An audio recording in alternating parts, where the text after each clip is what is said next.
In this section, we'll be covering computer management, local users, and groups. Computer management provides insight not only to your system, but access and shared resources. Let's go ahead and take a look at computer management in detail. I'm going to click Start, and in the Search Programs and Files box, I'm going to type Computer Management and hit Enter. Now we see the Computer Management dialog box appears, and within Computer Management we have three subsections. We have System Tools, Storage, and Services and Applications. But as stated before, what we're concerned about today is going to be local users and groups. So let's go ahead and expand that window. We see we have two subfolders here, users and groups.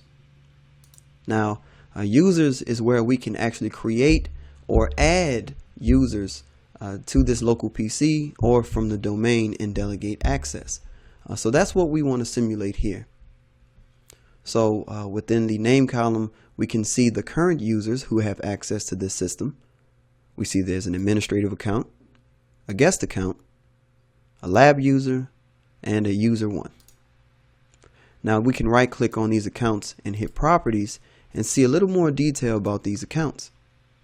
We see that this administrative account is a built-in account for administrating the computer, and the password never expires. I'm going to cancel out of that. We're going to right click on this guest account. As you can see, this guest account here has a down arrow.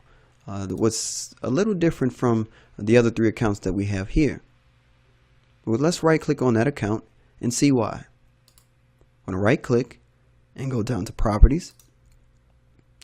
And we see the boxes here, all three are checked. We see that this guest account cannot change password.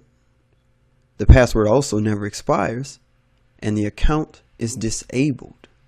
That was a little down arrow that you saw. So anytime you see an account within computer management with a little down arrow to it in such window, we know that the account has been disabled. Now, why would someone build an account and disable it? Well, a few number of reasons. If you're in a corporate environment, sometimes you get the order to build a PC before the user starts. Maybe the user doesn't start for another 2 weeks. So you can go ahead and build the PC, but also deactivate the account locally. That way you don't run into any type of security threats for 2 weeks.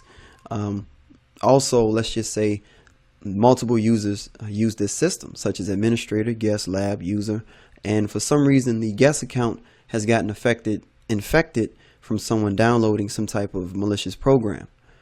Going in from another account and disabling the guest account would be the best practice to kind of kill the administrative access or whatever access that system has.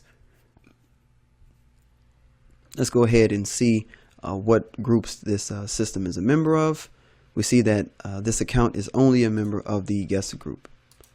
You can cancel out of that. And we also have a full name column here. Now, another thing that we can do is create new users. So let's go ahead and do that. I'm going to right click anywhere here in the white space and select new user. Now here we're going to type the username, the name that the user will log in with. Let's type user 2. Full name is user 2. We don't need a description.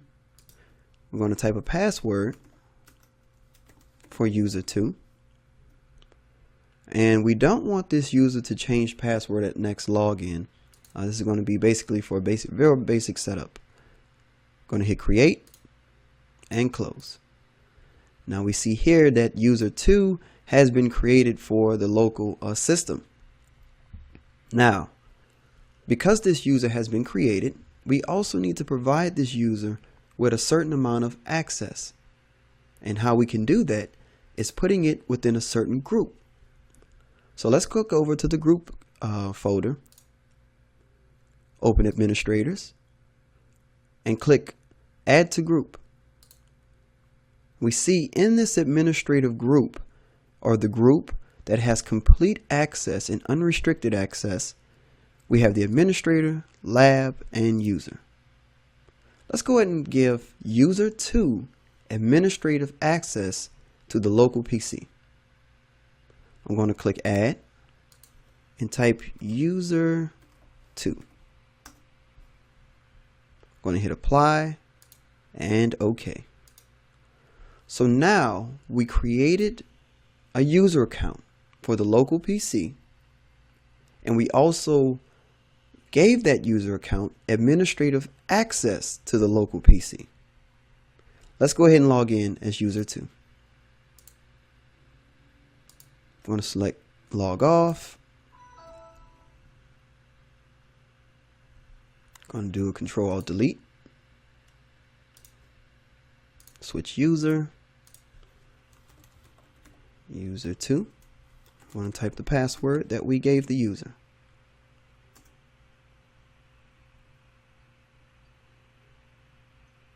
Oh, sorry. I believe I'm trying to log on to a network.